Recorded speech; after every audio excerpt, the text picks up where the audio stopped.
You're listening to Renewal by the Book, a Quran Tafsir podcast based on Imam Ghazali's Ihya. This podcast is brought to you by Seekers Hub. This Ramadan, our goal is to raise $75,000 in monthly donations to build a global Islamic seminary so that dedicated students all over the world can complete their journeys and become Islamic scholars. You can help them by becoming a monthly donor at seekershub.org/donate. Bismillah ar-Rahman ar-Rahim. Alhamdulillahi Rabbil Alameen. Allahumma salli wa sallim ala Sayyidina Muhammad النبي الأمي المبعوث رحمة العالمين شفيع المذنبين وقائد الغر المحاجرين وعلى آله وأصحابه أجمعين وبعد. So I'm going to go over some of the verses, or at least one verse, dealing with book or chapter 26 of the Ihya, which we kind of went over very briefly in the last session, Dunya, or the condemnation of the Dunya. And it's interesting, if you read the introduction in this chapter by Imam Ghazali, it's the only chapter that I'm aware of where he says, we're not going, because his particular methodology is to start off the chapter with all of the relevant Quranic verses. Then he brings the hadith of the Prophet ﷺ. Then he'll bring what we call akhbar, which are kind of other reports, not necessarily from the Prophet ﷺ or the Sahaba, but people, awliya, righteous people lived after them. And then he goes into the subject. He said here, there are too many verses to mention for me to actually talk about the ayat, because it's as if the Quran itself, one of its major themes is to condemn the dunya. And then he goes into the different ahadith and reports, and he actually spends quite a bit of time on some of the parables of the dunya. What does that mean? You know, oftentimes we're given like a metaphor or a parable or allegory, I think is a better word, to demonstrate to us and put it in more tangible terms what this dunya is, what it represents. So in the literature, it's often represented as al-ajuz, right? Like the old woman, right? Which maybe she appears from the outside to be young and attractive and something that one would be interested in, but then when they get closer, then they find out that that's not what it is at all. And that's kind of the parable of the dunya. It's really a mirage. You find the dunya described in the Quran as mata' al-ghurur, for example, often. Mata' al-ghurur means it is just the base fulfillment of a delusion, right? And a delusion means you think it's something, but it's actually not that, right? And that's what's meant by dunya, because you might say, well, if the dunya is so awful and it's so bad, then how come we're in it? Why are we here then? So we can be miserable? No, it's not to be miserable. It's not so that you have a life filled with dejection and sadness and misery and, you know, always saying, woe is me, and how awful is this place that I'm in, and why can't Allah just take me now, and that type of thing. No, that's not actually the attitude of the believer. But when we say dunya, it's talking about something quite specific. And really, it's something that's more a matter of the heart than it is of the outward. Right, so for example, Surah Al-Imran, one of the verses, زُيِّنَ لِلنَّاسِ حُبُّ الشَّهَوَاتِ من النساء والبنين والقناطير المقنطرة من الذهب والفضة والخيل المسومة والأنعام والحرث ذلك متاع الحياة الدنيا. It has been made beloved to the people, the love, right, of shahawat.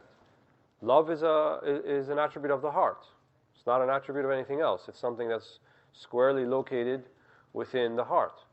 So then it goes on to say, what are these appetites and desires that have been made beloved, right? From gold and silver and wealth and women and running springs and all these things, and khayl and so forth, horses and stallions, things that people would take pride in the dunya. ذَلِكَ مَتَاعُ الْحَيَاةِ الدُّنْيَا. Right? This is the taking of pleasure, right, of the life of the dunya. وَاللَّهُ عِنْدَهُ حُسْنُ الثَّوَابِ. But Allah lies with Him the best of rewards. So it's not then that we should condemn our existence within the dunya. That's not the point. But the point is, what is my relationship to the dunya that I am in, but I am not of? نحن في الدنيا ولسنا تابع للدنيا. Right? We are in it, yes, but that's not who we are. Right? Who we really are, our existence, our true existence, preceded our existence in the dunya. The day of Alastu birabbikum, the day that Allah said collectively to all of humanity and all who are ever going to live, am I not your Lord? And we collectively said, Bala, shahidna. Yes, we have witnessed this. You indeed our Lord. So that acknowledgement resides within each one of us. Right? And when we say, for example, عند المصيبة, when there's a calamity, إنا لله وإنا إليه راجعون. It's a reminder, right? Because musiba means shock, sadma. Means something happened, that overwhelmed you. There was a reminder. So loss of life, loss of property, loss of something, right? This is the musiba. So why do we then say, Inna lillahi wa inna ilayhi raji'un? Why do we say, we are for Allah and to Allah we are returning? Right? And that's what it means. It doesn't say we are going to return. This is ism fa'al. Right? Ism fa'al means it's already happening. You are that. It's an attribute. Inna lillahi wa inna ilayhi raji'un. We are returning. So the returning part is intrinsic within each one of us. The minute you were born, you're returning to Allah. The minute you were born, you started dying. إِنَّكَ مَيِّتٌ إِنَّهُمْ مَيِّتُونَ. Speaking to the Prophet ﷺ in the Quran, you are dying and they are dying. Because dying means, mayyit doesn't mean dead, it means dying. It means you're in the process. You're going there. So the minute that we were born, we're all already, X minus 1. Every minute that passes by, that's closer to the mi'ad, that's closer to your ajal. لِكُلِّ أَجَلٍ كِتَاب. Right? For every time there is a prescribed time it's going to happen. For every lifespan, it's prescribed. It's going to happen. So as we go along in life, Allah sends us reminders, Inna lillahi wa inna ilayhi raji'un. We are for Allah, that's who we truly are for, not for this. And we are returning to Allah subhanahu wa ta'ala. Right?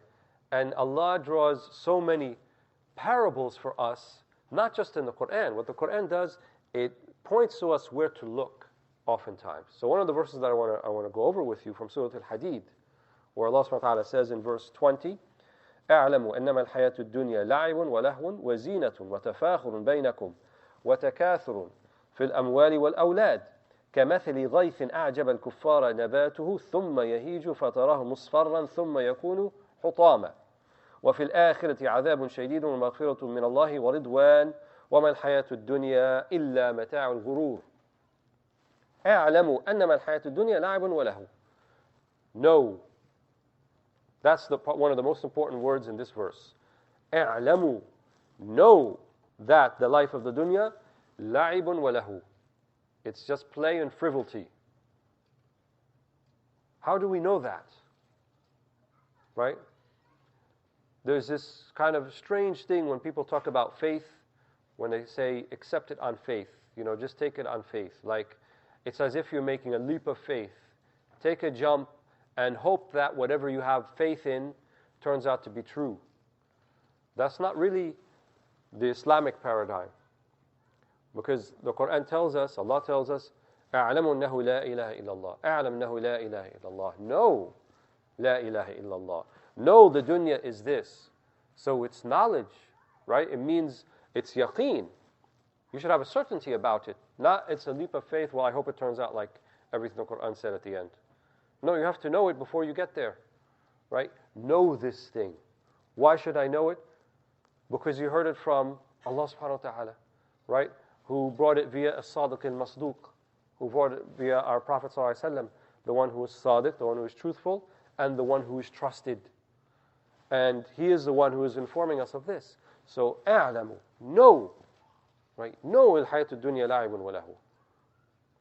How so? Here, al-ma'tufat, the things that come after it, explicate that. In what way is it la'ibun wa lahu? In what forms? Wazina, right? So it's an acknowledgement, there's zina, there's an adornment, there's something beautiful about it, there's something enticing about it, which is similar to the verse in Ali Imran. Zuyyina linnas, it's the same word from zina, right? Zuyyina, it has been made adorned, it has been made beautiful, the love of shahawat. So the dunya is zina, right? There's something attractive about it. It is attractive. So that's an acknowledgement there, but that's where it stops, right? Zinatun وَتَفَاخُرٌ بَيْنَكُمْ وَتَكَاثُرٌ فِي الْأَمْوَالِ وَالْأَوْلَادِ. تَفَاخُر بَيْنَكُمْ. So this zina, these adorning things, these beautiful things, everybody wants to have some possession of it. And that's our human nature. We say something beautiful, we want it for ourselves. We want to have something of it for ourselves, right? When you see like a nice sunset or a sunrise and you're outside and you have your phone, what do? You take a picture. Why? You want to capture the moment. You want to take it back for yourself, right? You want to record it. If you see something pretty that you want to wear or something that you want to have and hang up in your home, you're like, oh, maybe I'll buy that. I want to possess that thing. So there's this inherent kind of attraction within us to possess those things that are beautiful, right? And that's kind of one of the meanings of love, even romantic love between the opposite sex. It's based upon having a possession of the other's love. Not that you just show love towards the other, but you also have a desire for that love to be reciprocated, right? That desire for that love to be reciprocated because you want to feel like you possess that.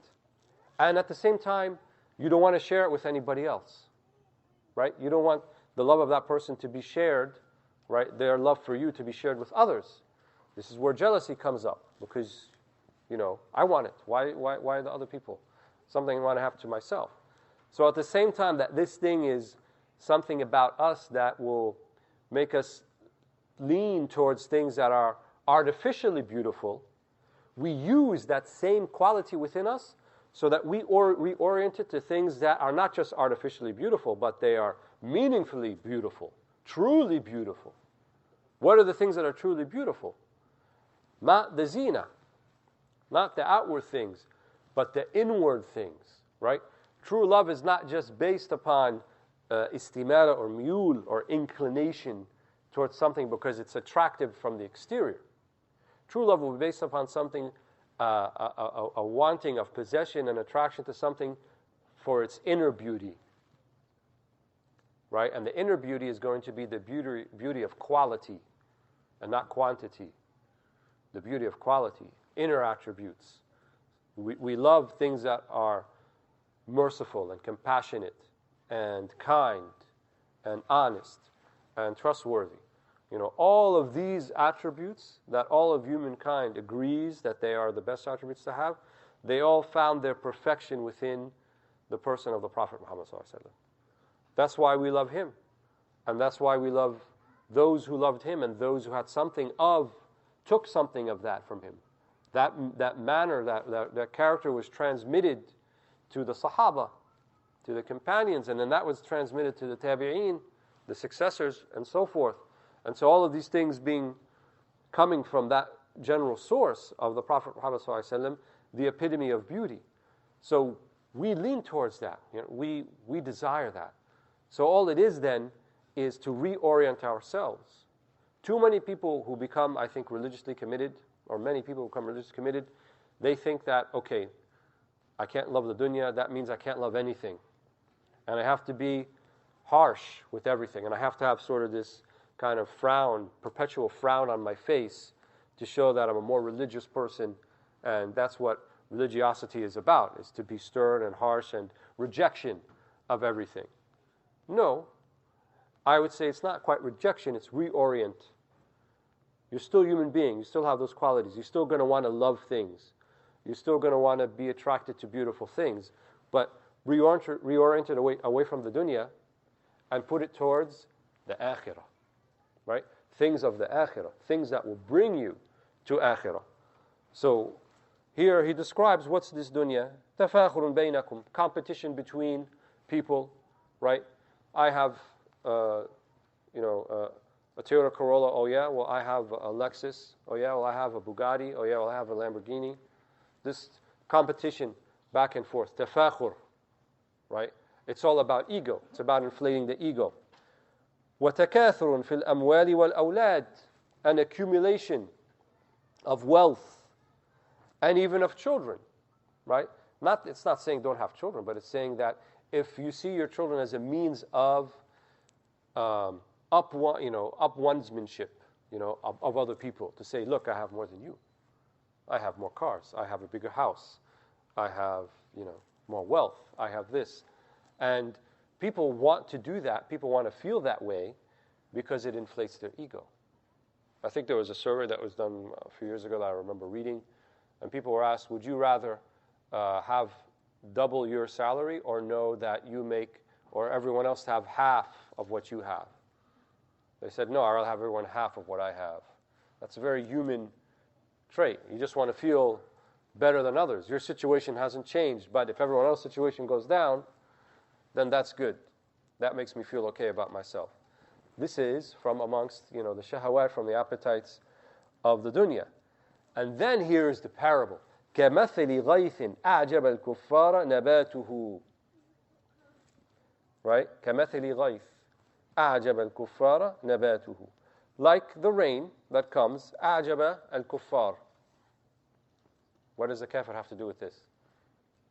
Here, kuffar doesn't mean kafir, it means farmer, right? Because kufr means to conceal.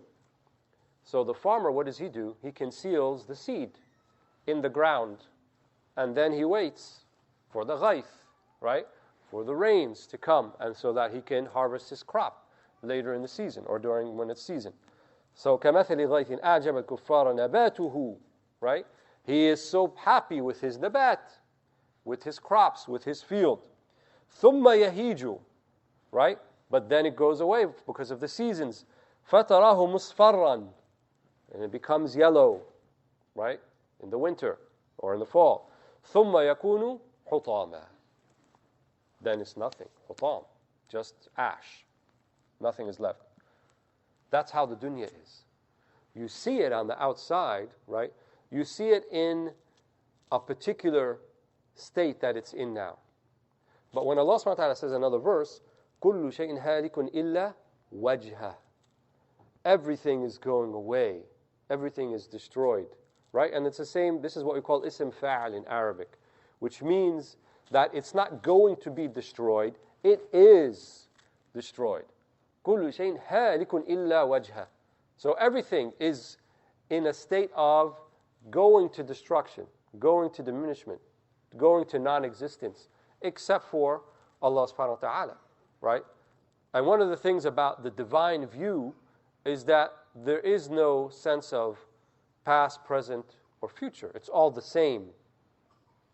When you study Tawheed and Aqeedah, when you study the attributes of Allah subhanahu wa ta'ala, we say the attributes are qadim, that they exist outside of this thing that we call time. And so they are as they are always going to be as they always were. So if Allah created the dunya, right, and He knows where it's going, then where it's going is its actual state. Even though we don't see that. We're only seeing it from the time frame that we're in. But the moon, the stars, the earth, all that is going away. And Allah has given us signs in the dunya to remind us this. Is not the change of seasons a reminder of that? Isn't the very idea that we age, right? We get white hairs. Our skin becomes less pliable and more wrinkly. We don't get up as fast as we used to. We lose muscle mass, so forth, as we age. Why? Why is that? Couldn't it have been that we just remain in the same physical state and then, 80 years later, 90 years later, we just go away and die?